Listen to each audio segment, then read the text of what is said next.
So, Father, we're here at the Asian Civilization Museum, and I understand that they've partnered with the Vatican Museum to bring in an exhibition on Chinese religious art, right? And but it's interesting because I find that the name of this particular exhibition, it's called Anima Mundi. Now, can you explain to our listeners and our viewers what Anima Mundi is? So Anima Mundi means soul of the world, and it's actually the animating spirit of the world. And what is this animating spirit of the world? Is the religiosity of the people, the spirit of the people. And therefore this exhibition showcases the spirit of the world moving the hearts of God's people through the Chinese culture. Therefore it's a Chinese Christian art. Right, okay. So now, is it then proper to talk about inculturation, or we talk about interculturality? Yes, it's more interculturation rather than just inculturation, because when we speak about interculturation, it's a meeting of two cultures. Right. And the Christian culture is not here to convert or to compete with another culture, but it complements the other culture. And in this specific sense, it complements the Chinese culture. And we want to see how the meeting of the Christian culture and the Chinese culture complements each other. And not compete. As in previously, a lot of civilizations did see Christianity as somewhat competing with the civilizations at home or even the cultures. Okay, so that looks really interesting. Let's go in and have a look. Let's go. Okay. So, Father, I believe they have a beautiful depiction of Our Lady and Jesus. It's around circa 1924 or something like this. Okay. And it's called Our Lady of China, no? And of course, Our Lady is holding the infant child Jesus, right? Because she's the mother of Christ. But here we see also a very good depiction of what we call interculturality, right? The images of Mary and Jesus are traditionally depicted, Western features of Mary and Jesus, but you see the Chinese sentiments coming forth in the regalia that they have depicted them in. It's actually very Chinese. Right. Also, what is interesting is that you look at the back of the painting, very subtly they have this, what we would call geometric symbols, and these geometric symbols are used in many cultures. And also for this geometric symbol, they use the swastika, and swastika actually has a history of more than 10,000 years. It actually predated Nazi Germany. Yeah. The swastika actually depicts well-being and long life. And in repeated geometric patterns like this, it then depicts that this well-being and long life goes on infinitely. And so it therefore highlights that both Mary and Jesus, who are depicted in this portrait, have what we call divine infinity. And so it accentuates their divinity. Right. Yeah. However, for those who may not be in the know, I suppose, for them seeing the swastika, they might get a fright and say, oh my goodness, why is our Blessed Mother and Jesus, depicted with they will probably think, it's very Buddhist, or worse still, they think it's very Nazi, but actually it predated all Buddhism and 10,000 even 10,000 years. My goodness. Yes, it's actually prehistoric symbol. And even the frame, right? This embellishment is quite Chinese in nature, right? Yeah. Yes, to accentuate the importance of the portrait, they have the gold borders for the frame. And also gold for Christianity depicts divinity. Okay. Now talking about divinity, you being a liturgist, I must show you this next one. I believe this piece is a reproduction done in the early 20th century at the Fujian University. Yes. It's beautiful. Look at the symbolism. It's really awesome. Yeah. And this is a central focus of Christian worship, Catholic worship. This is the high altar of the Eucharistic liturgy. Wow. And to just behold this when you come to celebrate the Mass or the Eucharistic liturgy must be a sight to behold. And it's very interesting. You can see here, again, the interculturality of Christianity meeting the Chinese culture. Yeah. From a spire of the traditional Gothic altar, right? They have replaced it with this beautiful pavilion, Wow. right? And the pavilion in Chinese culture gets its roots from a stupa, which is used mainly generally also by the Buddhists. Buddhist, right. And a stupa is actually a heap or mount where it showcases relics, religious relics, or important religious personages. Ah, okay. And so you see, then we have in this pavilion the place for the Blessed Sacrament. Right, the monstrance. The monstrance is yes. there, and probably where you can also place statues or that the altar is dedicated to. Correct. I see just under the pavilion itself, Yes. there's some lettering there. Yes. Can't seem to make it out. Yes. Is that Chinese or is it? So usually for any Chinese hall, right, what's important is this, their plaque, Right.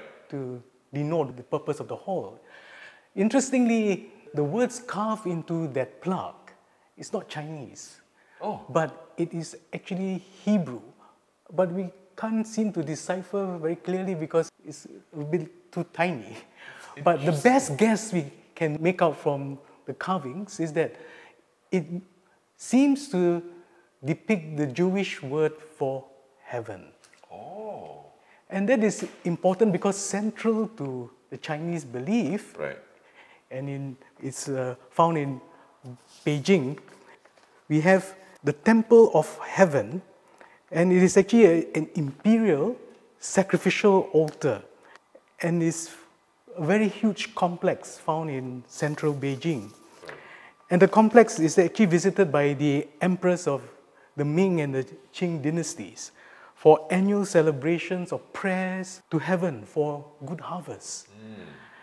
In ancient China, the Chinese emperor was regarded as the son of heaven who administered earthly matters on behalf of and representing heavenly authority and also representing the people worshipping God. So, in a sense, he was seen as a mediator. Yes, son of heaven. Right. And here you can see, therefore, the symbolism paralleling to our Christian sentiments. Right. Christ, who's not the Son of heaven, Right. he's the Son of God who came down From heaven. who through his sacrifice became our mediator to God.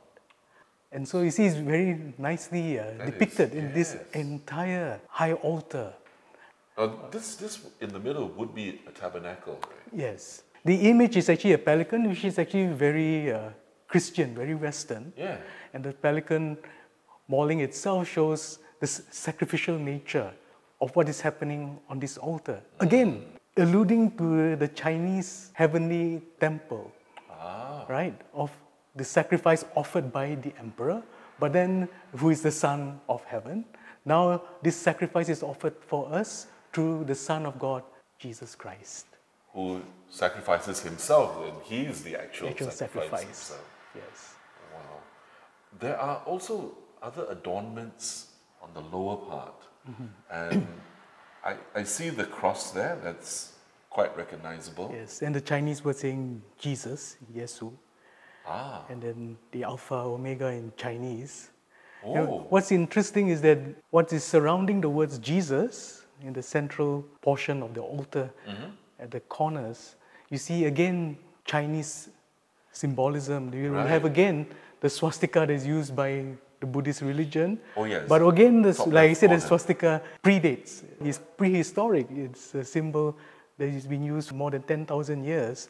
It symbolizes again well-being and long life, right? And eternal life which Jesus comes to give to us. And we see again that here... looks like a bunch of bananas. Yes. It is actually called Buddha's hand fruit. It's a symbol of happiness, longevity, and good fortune. So it's not bananas. It's not bananas. Okay. But all that coming together with our Christian symbols below, the grapes and the wheat, right? Grape for the wine, wheat for the host. That's right. Also symbolizing fruitfulness and good harvest, right? All that comes together in the person of Jesus Christ. Oh, that's a wonderful depiction. So there's a kind of complementarity, Yeah. right, between the Christian culture and the Chinese culture. And then all the other adornments there's a lion there. Also another mythical animal. That's right. And also I think that's phoenix. A phoenix. Ah. Yes. So Father, thank you so much. I mean, it really explains, as you said, this complementarity of the Christian faith as well as the Chinese culture. Yeah, beautiful. It's awesome. I must show you this next one. And I think it was done sometime in 1872. Apparently, it was a gift by the Chinese community to Pope Pius IX. Okay. So, I mean, this looks like dragons to me. Yeah. Indeed, they are dragons. And, well, contrary to popular belief, dragons actually have been used in Christian art, especially in Gothic cathedrals. That's right. It was always placed outside. Because it draws from this, the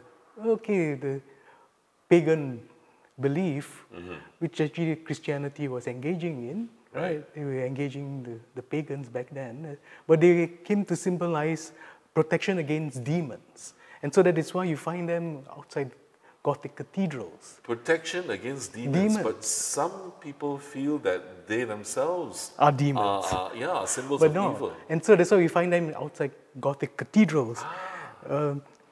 And that is why also for Gothic cathedrals you have gargoyles, right? Right. And gargoyles, they are actually they are not demons. They are what we call grotesques.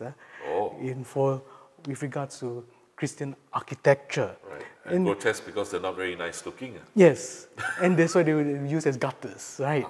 For water to be transmitted out from the spire. Right. So, and therefore, because dragons have actually this symbol of goodness, they protect us against demons. And so, even for the Chinese culture, a dragon holding the pearl is a common image found in Chinese art. And it comes from one of the Chinese folk tales, one of the oldest and best known legends in Chinese folklore. In Chinese mythology, dragons are kind, helpful, and protective.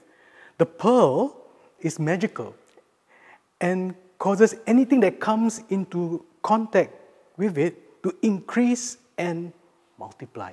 Right.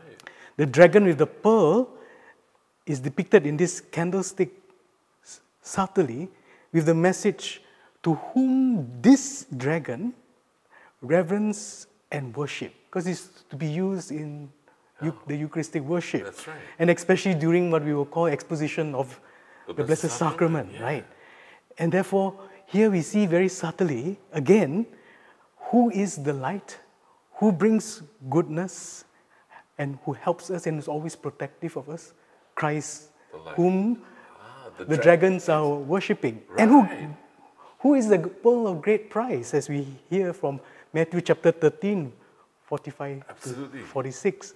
Christ is the pearl of great price. Oh my. Yeah.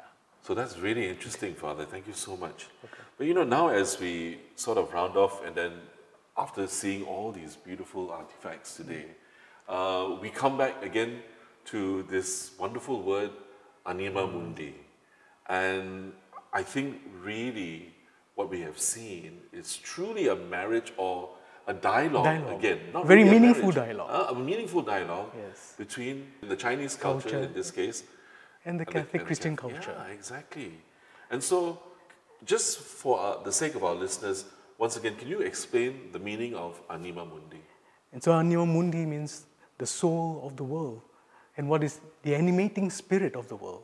And this animating spirit of the world is the spirit of religiosity of God's people, of the people of the world who believe in God. And this is the movement of that spirit, and the spirit comes about through this expression of their faith, right? And we can see how in this whole presentation of art, how art can make that and give us that great expression of the spirit that is moving the hearts and souls of the people of the world. And we can see therefore that this is really a true meaningful dialogue between two cultures. And that is what Pope Francis always encourages. Absolutely. Dialogue. Absolutely, yeah. Especially in our synodal way, it's always about dialogue. Correct. Yes.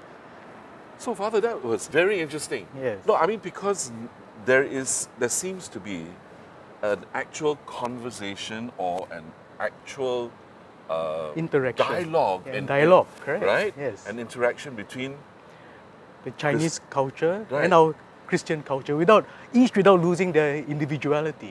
and I think that's the important thing, right? Yes, You know? and we see how that great complementarity happens when two cultures meet each other. And it also helps to strengthen the understanding of the faith as well, Yes. right?